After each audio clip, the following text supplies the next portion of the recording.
Hi, I'm Katie. So I'm the manager of the Berkeley Initiative for Transparency in the Social Sciences, which is an initiative of CIGA, the Center for Effective Global Action. For anyone who's not familiar, CIGA is an interdisciplinary network of social scientists headquartered at UC Berkeley. Our affiliates are not just at UC Berkeley, we're all along the West Coast, but our headquarters are at Berkeley. And the research that we fund and conduct is testing innovations designed to reduce poverty. So BITSS is one of these initiatives. There are several research portfolios, and today I'm going to talk to you a little bit about what we've done in the past, what we're working on, and an exciting new thing that we're starting soon. So quickly, our mission at BITSS is to improve the credibility of social science by driving change in how research is conducted, funded, supported, and consumed. So we are, I think, a little different from some of the other organizations in the room, and that we're trying to reach social scientists across disciplines, and not just research that we fund. So we're working with academics, different universities, departments, and other institutions, and that comes with its own set of challenges. So our three kind of main categories of activities, we've kind of rebranded into 3 E's. So we do evidence, education, and ecosystem. Evidence is just another way of saying we conduct and fund meta-research. So trying to understand problems in social science and test solutions. We study how researchers do research, what works to change behavior, that kind of thing. Our education programs are working to build capacity of researchers. So we're working both with students, faculty, postdocs, RAs, and for other professional researchers. We're doing this through training. So we actually have a 3-day training starting tomorrow at the bank. Thank you for all the help of bank staff who's been helping us organize that. And we also do on-demand workshops. So we've actually held a few workshops with some of the organizations in the room. And then also part of this category is our Catalyst network. So it's a network of advocates or a community of practice. We identify people who are also capable of doing trainings, developing curriculum, and we support them in kind of scaling up training across the world.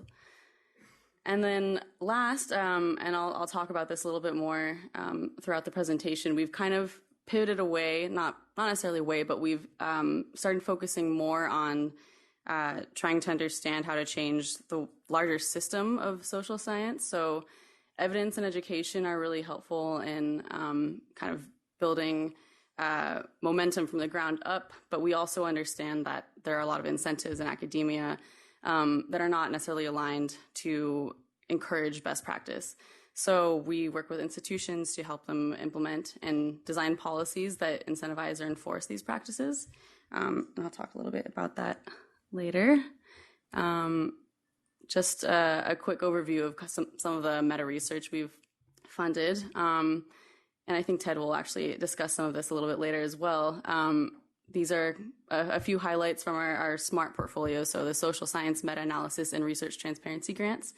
One of the most exciting ones that have findings that has come out in the last couple of years was from a study by Abel Bourdieu and Cristina Blanco Perez, who tested whether or not a simple editorial statement that was given to referees at health economics journals, basically saying that null findings can still be valuable even though they're null, whether or not that would reduce publication bias. And they found that the proportion of papers published in those journals that used the editorial statement, the proportion of papers reporting null findings actually increased, which is very encouraging.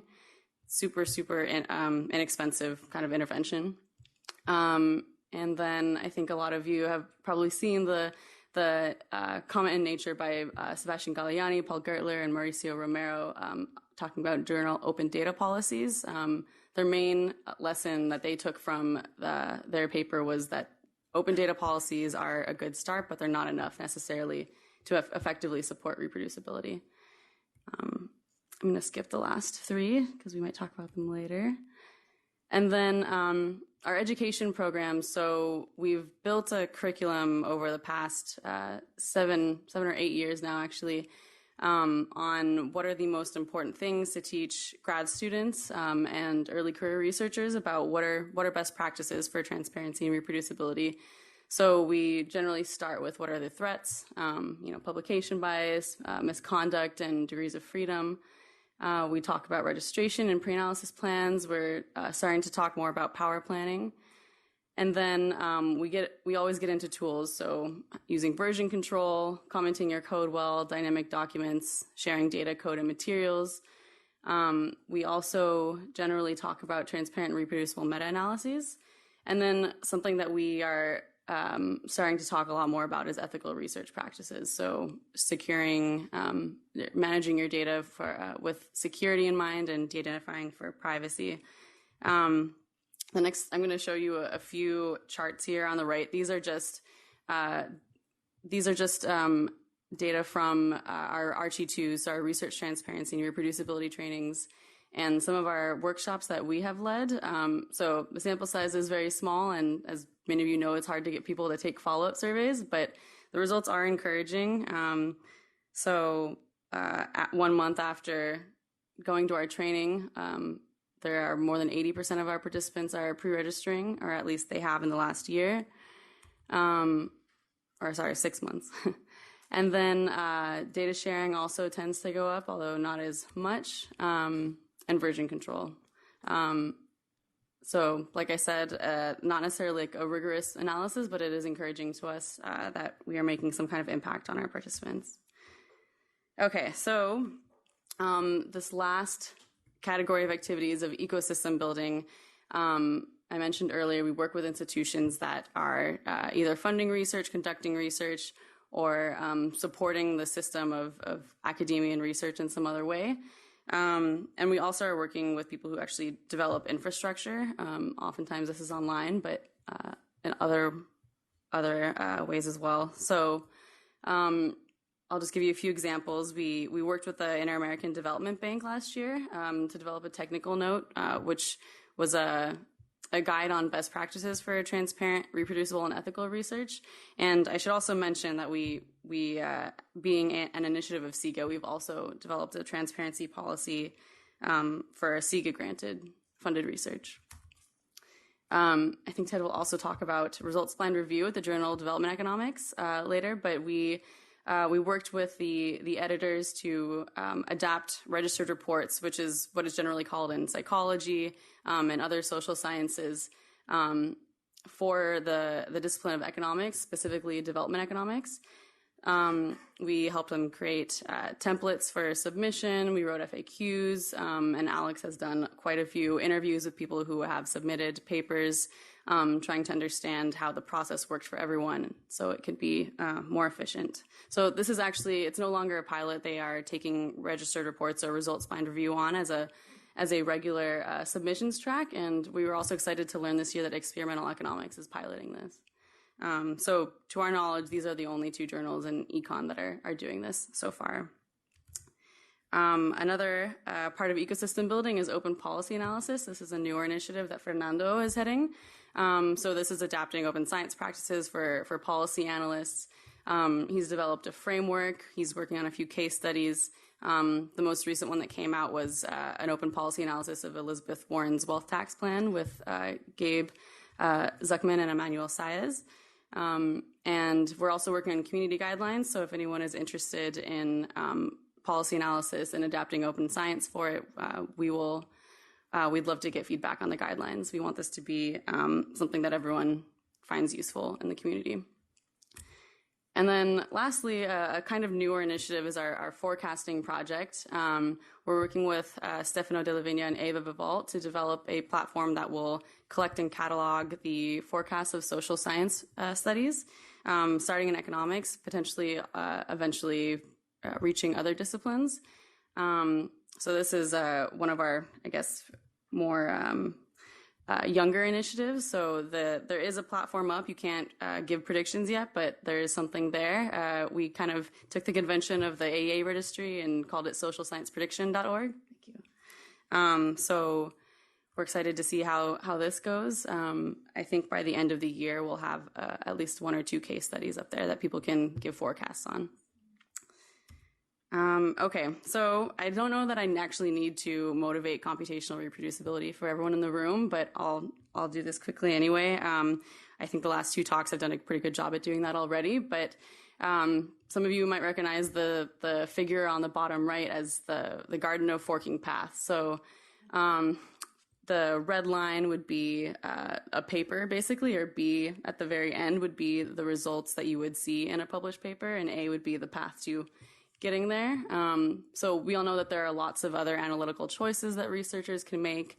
They're not always reported.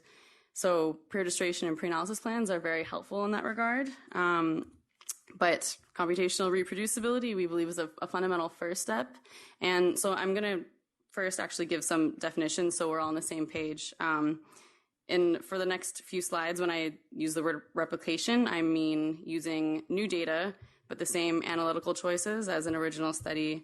Reanalysis would refer to the same data, but new choices. And computational reproducibility would be getting the same or similar results using the same data and the same choices. You might be potentially modifying code, but you are essentially making the same analytical choices. So we believe that computational reproducibility is a fundamental first step for credibility. And also we hope that access to raw data, analytic data, code can make replication, so collecting new data, reanalysis and reuse more efficient and hopefully accelerate scientific discovery. So computational reproducibility, as we've heard from a couple people already, is not where it should be, even in journals that are now requiring authors to submit their data and their code. The figure on the right is from a comment piece by Paul Gerler, Sebastian Galliani, and Mauricio Romero. So they looked at 203 papers in economics journals that were requiring data and code availability. And their findings were a little discouraging. For 14% of the papers that they found, all code ran and gave the same results. The vast majority had at least one piece, one aspect of the research missing that did not enable them to reproduce the results. And this kind of funny little 3% on the top left was the proportion of papers that provided everything that needed but still didn't get the results. So there have been quite a few studies on this in various disciplines in the last few years.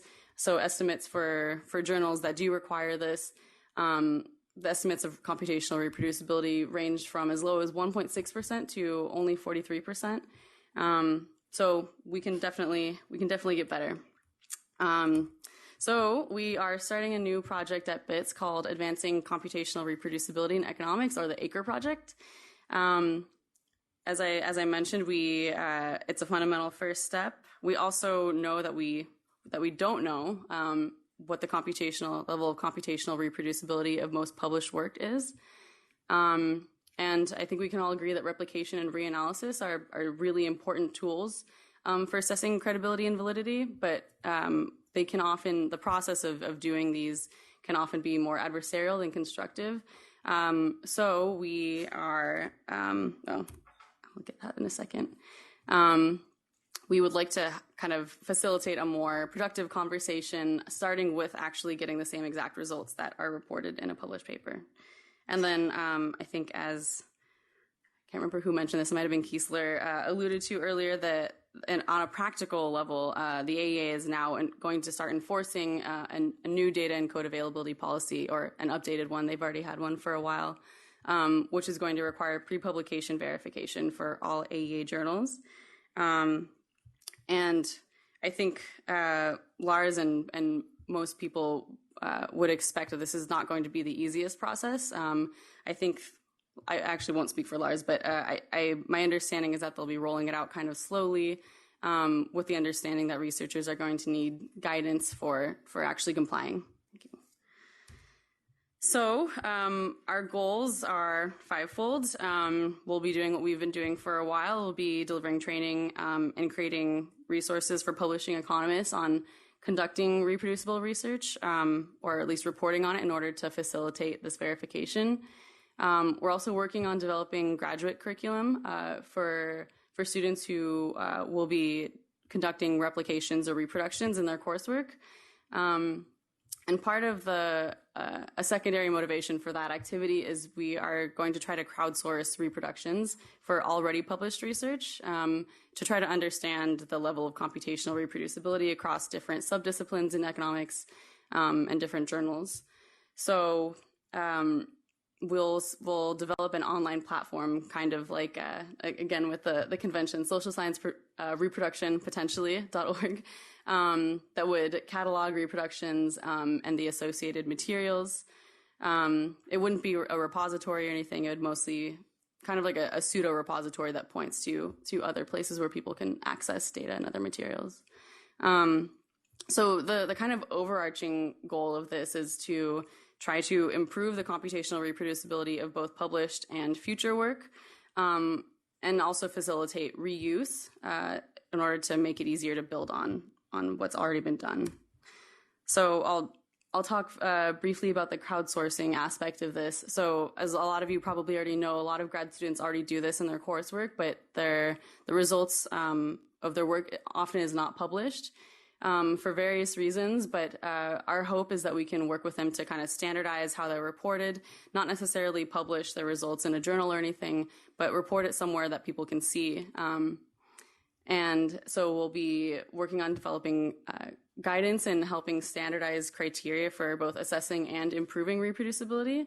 There are a lot of open questions about how this will work. I'm excited to have heard the last two speakers talk about already doing something similar.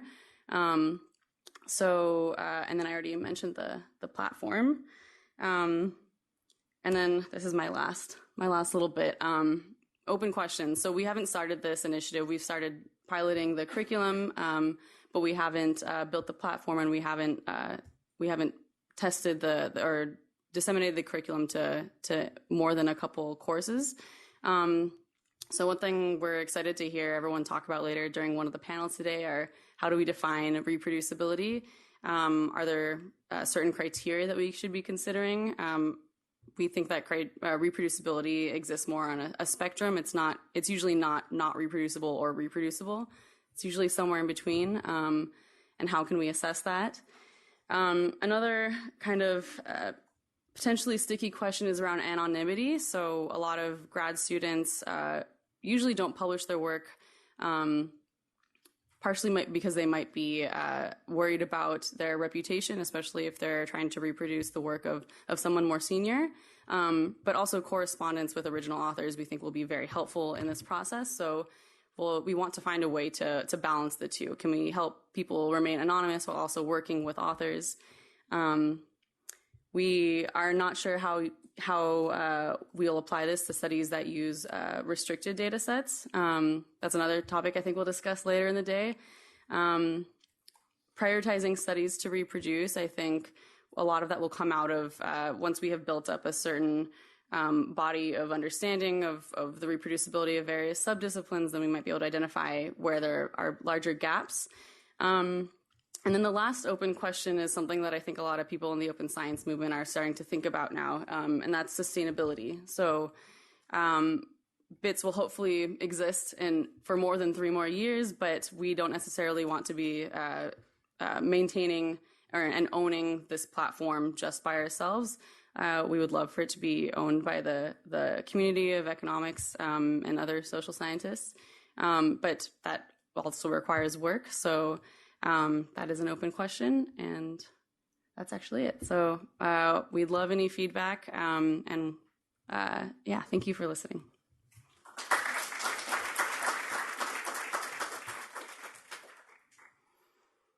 Okay, we have time for a couple of questions.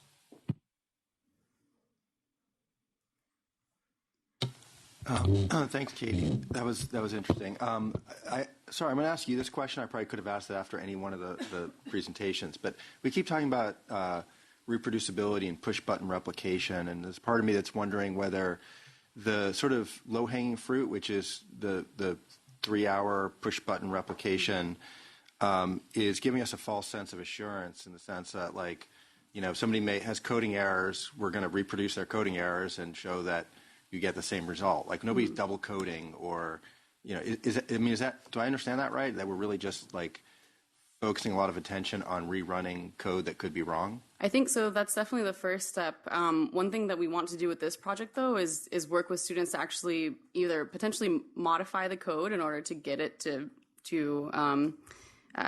give the same results or similar results. Not necessarily making new analytic choices, but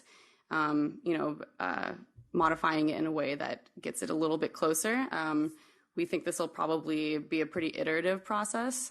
So someone may do one iteration of a reproduction and post their materials. So then someone else might later come in a year or something like that and look at it again and build on it with the hope that we would eventually get to the reproducibility eventually. Does that make sense? It does, but I think it's important that we just be very careful that we could actually be making the problem worse by creating a false sense of assurance when there's all kinds of logical errors in code. I mean, I do think it's good, like if we can get to that point where a student would be so motivated that you just give them the specs, they write the code, and then you get the same results. But getting the same results might just mean that you ran the code that has a logical error in it, or really like a really bad choice in it, and to say that we've been able to successfully replicate those bad choices without knowing they're bad choices is problematic. Right. Yeah. Is there room for sort of comments back, or do we have a dialogue, or is it? Please. Yeah. No. So I think it's a very good point. I think in 3IE, for example, when we communicate this we're very much saying, this is like the low bar. Does it even is it even, can we even reproduce with PBR? But then that is part of the reason why we also have run these replication windows, and sort of even when, if you then modify the specifications, the models, etc., what happens, how sensitive are the results, etc. And one of the things we're thinking about next is also sort of, even if all of that sort of turns out okay, then you often see that the conclusions drawn are very biased. So sort of the next stage of replication might be sort of a blinded way of not seeing who wrote the paper, what were the conclusions, and then see whether what kind of conclusion somebody else who finds the same results would draw. So I think that's sort of logical sequencing of thinking.